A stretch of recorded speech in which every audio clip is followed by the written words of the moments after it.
નમસ્કાર દર્શક મિત્રો, સ્પાર્ક ટુડેના જીએસટી સ્પેશિયલ પ્રોગ્રામમાં આપનું સ્વાગત છે. દર્શક મિત્રો, અમે આપની માટે દર રવિવારે જીએસટીને લઈને સ્પેશિયલ અવેરનેસ આવે તે માટે પ્રોગ્રામ લઈને આવતા હોય છે. જીએસટી એટલે કે ગુડ્સ એન્ડ સર્વિસીસ ટેક્સ, જે 1 જુલાઈ 2017ના રોજ લાગુ પાડવામાં આવ્યો છે. જીએસટી એટલે કે ગુડ્સ અને જે સર્વિસીસ જે લાગતી હોય છે તેની ઉપર ટેક્સ. આ પહેલાં પણ અલગ અલગ જે ટેક્સ હતા તે લગાડવામાં આવતા હતા, પરંતુ 2017 પહેલાં જે અલગ ટેક્સ હતા તેને કમ્બાઈન કરી અને એક જ ટેક્સ કરી દીધો છે જીએસટી. હવે જીએસટીને લઈને તમામ જે જાણકારી છે અમે આપના સુધી પહોંચાડતા હોય છે. તેની માટે થઈને અમારી સાથે દર રવિવારે પ્રોફેસર ડૉક્ટર શિરીષ કુલકર્ણી, કે જેઓ સરદાર પટેલ યુનિવર્સિટીના ફોર્મર વાઇસ ચાન્સેલર છે અને એમએસ યુનિવર્સિટીના પ્રોફેસર છે, તો અત્યારે આપણી સાથે ઉપસ્થિત છે. સર, સ્વાગત છે અમારા સ્ટુડિયોમાં આપનું. જી, થેન્ક યુ. સર, આપણે જીએસટી વિશે વાત કરતા હોય છે, તો અત્યાર સુધી તો આપણે લગભગ જીએસટીને ગુડ્સને લઈને જ વાત કરી છે. આજે આપણે શું નવું લાવવાના છે? કેમ કે સર્વિસીસને લઈને આપણે ખૂબ ઓછી વાત કરી છે અને દર્શક મિત્રો સુધી પણ આપણે આજે જાણકારી છે તે ખૂબ ઓછી પહોંચાડી છે. તો આજે હું એવું માનું છું કે સર્વિસીસને લઈને આજે આપણે વાત કરીએ તો સારું રહેશે, કે જે એની ઉપર જીએસટી લાગે છે. તો જણાવશો આપ એના વિશે? પહેલાં તો સેવા જે આ શબ્દ છે ને, પર્ટિક્યુલરલી ગુજરાતમાં જ્યારે કોઈ ભગવાનની પૂજા કરવા બેસે ને ત્યારે એ લોકો કહેતા હોય, હા અત્યારે સેવા કરે છે. નોર્મલી સામાન્યતા આ વાત સેવાનો શબ્દ આવે છે. જી. જો સેવાને આપણે ભગવાનની પૂજા ગણતા હોઈએ તો એના પર વેરો હોય ખરો? ભગવાનની પૂજા કરવામાં કોઈ દિવસ ટેક્સ લાગે ખરો? તો એવી કલ્પના જ નથી. જી. અને આપણું જે બંધારણ બન્યું છે એ બંધારણ પર કોઈ જગ્યા ઉપર સેવા પર વેરો લગાડવાનું હક ના રાજ્ય સરકારને હતો, ના કેન્દ્ર સરકારને હતો. કોઈ જગ્યા ઉપર સેવા ઉપર ટેક્સની જોગવાઈ આખા બંધારણમાં હતી નહીં. એટલે સમસ્યા એ હતો કે ભાઈ સેવા ઉપર ટેક્સ કેવી રીતે? કેમ કે કલ્પના છે ને, માની લો ભગવાનની પૂજા છોડો, પણ કોઈ એવા ગરીબ વ્યક્તિને તમે મદદ કરતા હો, અથવા તો તમે જઈને કોઈ ભક્તો ડાકોર જતા હોય અને રસ્તામાં તમે એમને છાશનું વિતરણ કરો, તો આ બધી સેવા છે. આ સેવા ઉપર ટેક્સ કેવી રીતે હોઈ શકે? આવો એક મોટામાં મોટો પ્રશ્ન હતો. એટલા માટે સેવા પર વેરા નહીં એવી કલ્પના હતી. પણ પરિસ્થિતિ શું થઈ ખબર છે? કે આખા વિશ્વમાં, દાખલા તરીકે હું તમને ફ્રાન્સ અને અમેરિકાની વાત કરું, તો એમાં 74% જીડીપીના આવક એ સેવામાંથી આવતી હતી, સર્વિસમાંથી આવતી હતી. આપણું દેશ 1950-52 સુધીમાં લગભગ 45% જીડીપીના સેવામાંથી આવતું હતું અને વર્ષે વધતું ગયું. અને છેલ્લે જ્યારે આ સેવા ઉપર વેરાનો વિચાર થયો ત્યારે 66.8% જેટલો જીડીપીનો ભાગ આ સેવાના આવકમાંથી આવ્યો. તો પછી એકલા વસ્તુ ઉપર જ ટેક્સ લગાડ્યા કરવાનું. Central excise, VAT, sales tax, custom duty, આ બધા જ વેરાઓ, પરોક્ષ વેરાઓ છે, એ એકલા વસ્તુ પર છે. તો આ તો સાવકો વ્યવહાર થયો ને વસ્તુ પર, તો સેવા પર શું કામ નહીં? એટલે સેવા પર ટેક્સ જો 66.8%નો જો આવક સેવામાંથી મળતી હોય તો એના પર ટેક્સ આવવો જોઈએ. એટલા માટે 1994માં આ વિચાર થયો. પણ પ્રશ્ન શું આવ્યો? સમસ્યા શું આવી?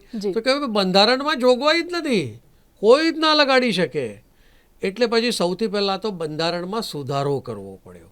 એટલે આપણું બંધારણની કલમ 246 એમાં સુધારો કરવામાં આવ્યો. પણ તોય એક્ટ નહીં બનાવ્યો, કેમ કે બધું ટેમ્પરરી હતું. એટલે આપણું છે ને, જેને બજેટ કહીએ છીએ, એ બજેટ પાસ થાય લોકસભામાં, અને એ બજેટ પાસ થયા પછી એને ફાઇનાન્સ એક્ટ પાસ થયા પછી ફાઇનાન્સ એક્ટ બને, અને જો રાષ્ટ્રપતિ એના પર સાઇન કરે તો એ ફાઇનાન્સ એક્ટ અમલ થાય.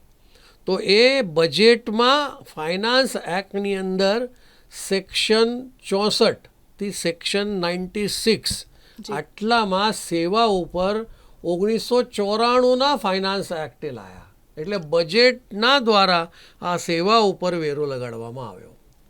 આવી સ્થિતિ છે.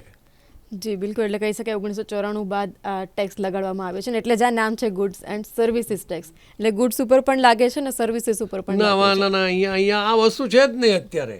અત્યારે 1994ની વાત છે. અને તમે હમણાં 2 મિનિટ પહેલાં જ બોલ્યા કે જીએસટી ક્યારે આવ્યું? તો કે 2017માં. જી તો 1994થી 2017 સુધી એકલું સર્વિસ ટેક્સ નામના શબ્દનું ચાલતું હતું.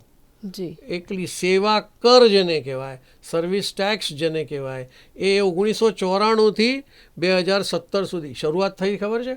જી ખાલી 3 સેવા, અને 3 સેવા ઉપર સર્વિસ ટેક્સ કેટલો? તો કે 5%. અને ધીરે ધીરે ધીરે ધીરે સેવાઓની સંખ્યા એટલી બધી વધી ગઈ અને સર્વિસ ટેક્સની સંખ્યા, વેરો પણ એટલો વધ્યો, 18% સુધી સર્વિસ ટેક્સ થયો અને સર્વિસ ટેક્સ વધતો ગયો. પછી જે તમે કહો છો એ 2017ની અંદર આ બધા જ પરોક્ષ વેરાઓ, 17 પરોક્ષ વેરાઓને ભેગા કર્યા, એકત્ર કર્યા, અને એમાં ગુડ્સ એન્ડ સર્વિસીસ ટેક્સ એટલે સેવા, વસ્તુ અને સેવા કર, આવો શબ્દ પ્રયોગ એમાં આવ્યો. ત્યારે આ જીએસટીમાં આવ્યું છે, એના પહેલાં નહોતું. જી બિલકુલ. તો આ જે સર્વિસીસ છે, સેવા છે, એની ઉપર ફોરવર્ડ અને રિવર્સ ચાર્જ જીએસટી લાગુ થાય છે. પહેલાં તો એ સમજીએ કે ફોરવર્ડ ચાર્જ એટલે શું અને રિવર્સ ચાર્જ એટલે શું. એ સેવા હોય કે ગુડ્સ હોય, જી બંનેમાં. ગુડ્સમાં જો વિચાર કરીએ તો શું થાય કે વેચનાર વ્યક્તિ જીએસટી સરકારને જમા કરાવે એટલે એને કહેવાય ફોરવર્ડ ચાર્જ. જી સેવા આપનાર વ્યક્તિ છે એ જીએસટી વેરો સરકારને ચૂકવે એને કહેવાય ફોરવર્ડ ચાર્જ. એટલે વસ્તુ વેચનાર, સેવા આપનાર એ સરકારને જ્યારે ટેક્સ ચૂકવે ત્યારે એવું માનવામાં આવે છે કે આ ફોરવર્ડ ચાર્જ છે. જી પણ રિવર્સ ચાર્જ, આરસીએમ અમે ટૂંકાણમાં કહીએ છીએ, એ રિવર્સ ચાર્જની અંદર સેવા મેળવનાર વ્યક્તિ સરકારને જીએસટી ચૂકવે, વસ્તુ ખરીદનાર વ્યક્તિ છે એ સરકારને ટેક્સ ચૂકવે, એને કહેવાય છે રિવર્સ ચાર્જ મેકેનિઝમ. તો બધી સેવા કે બધી જ વસ્તુ ઉપર રિવર્સ ચાર્જ નથી. રિવર્સ ચાર્જ એ બહુ જ લિમિટેડ જગ્યા ઉપર છે. પણ એનું કારણ છે કે જે નોંધાયેલો વેપારી છે ને એ જ સરકારને વેરો ચૂકવી શકે. વગર નોંધાયેલો વ્યક્તિ એ સરકારને કોઈ વેરો ચૂકવતો નથી. તો સરકાર શું વિચાર કરે છે કે અમારી પાસે વધુમાં વધુ વેરો મળે એટલે કોઈ છૂટી ના જાય. એટલે જે નોંધાયેલો નથી એની પાસેથી કોક માલ ખરીદે તો એમાં રિવર્સ ચાર્જ આવે. એટલે ખરીદનાર નોંધાયેલો, વેચનાર વગર નોંધાયેલો, તો એ તો વેરો ચૂકવવાનો નથી સરકારને. એટલે સરકારે રિવર્સ ચાર્જ લાયા અને કીધું કે તમે ન નોંધાયેલા વ્યક્તિ પાસેથી માલ ખરીદો તો તમારે સરકારને ચૂકવવાનો છે. એટલે આ પ્રકારે આ રિવર્સ ચાર્જ મેકેનિઝમ શરૂ થયું. એનાથી સરકારને ફાયદો થયો, વેરાની રકમ વધતી ગઈ. જી, તો આ રિવર્સ ચાર્જ કાયદાની કઈ કલમથી લાગે છે એ જણાવશો? એમાં જીએસટીની કાયદાની કલમ 9, સેક્શન 9, સબસેક્શન 3 અને સબસેક્શન 4 આ 2 કલમોથી રિવર્સ ચાર્જ ઓપરેટ થાય છે. પછી એ સેવા હોય કે વસ્તુ હોય, આ બંને કાયદાની કલમના આધાર પર આ રિવર્સ ચાર્જ ઓપરેટ થાય છે.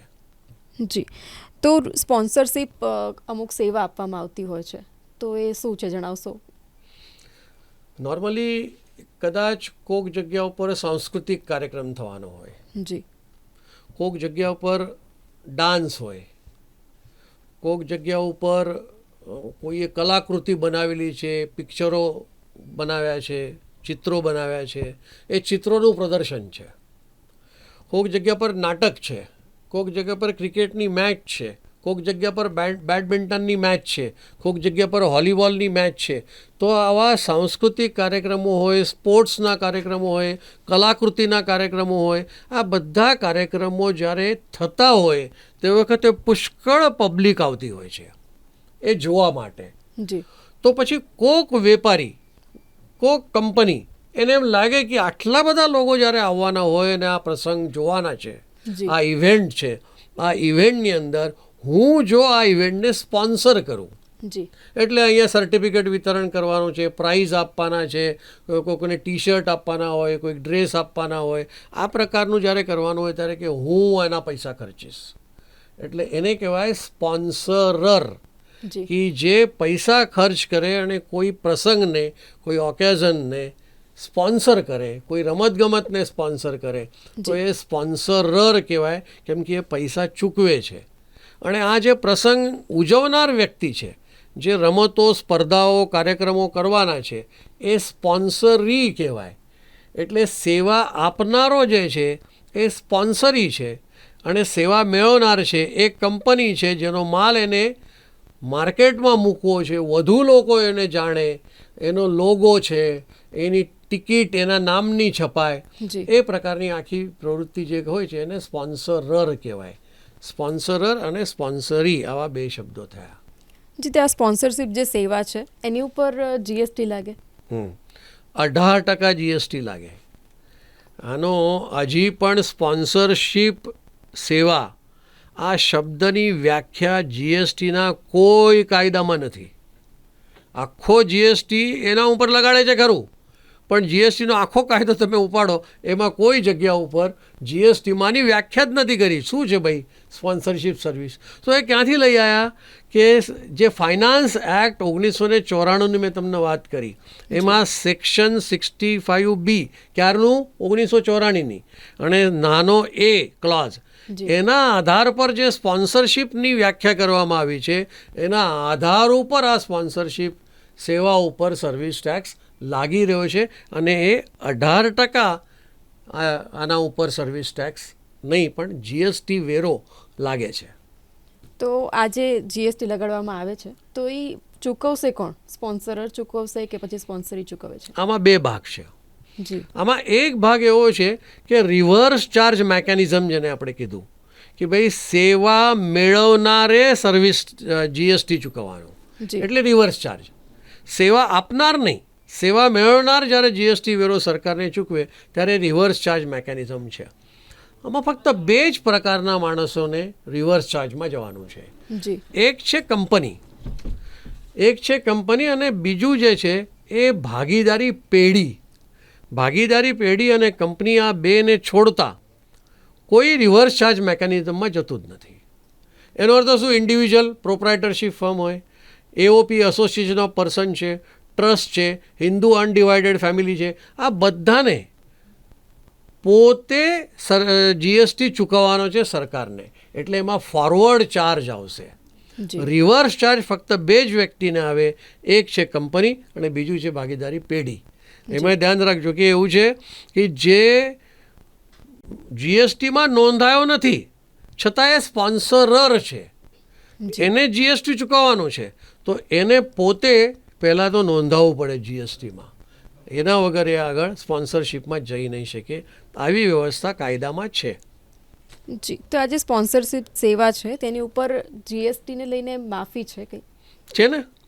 આમાં મોટાભાગે જે સરકારી એસોસિએશન છે, ક્લબ છે, ક્રિકેટ એસોસિએશન, દાખલા તરીકે આ હું તમને કહું છું એ પ્રમાણે BCCI, જી એટલે એ જે સરકારી એ છે સંસ્થાઓ છે, એ સરકારી સંસ્થાઓ જો કોઈ આવા ઇવેન્ટ કરતી હોય, દાખલા તરીકે કોઈ જગ્યા ઉપર તમારે ક્રિકેટની મેચ ચાલતી હોય તો એ ક્રિકેટની મેચ ઓફિશિયલી હોય તો એ ઓફિશિયલ ક્રિકેટ મેચની અંદર એક્ઝમ્પશન છે.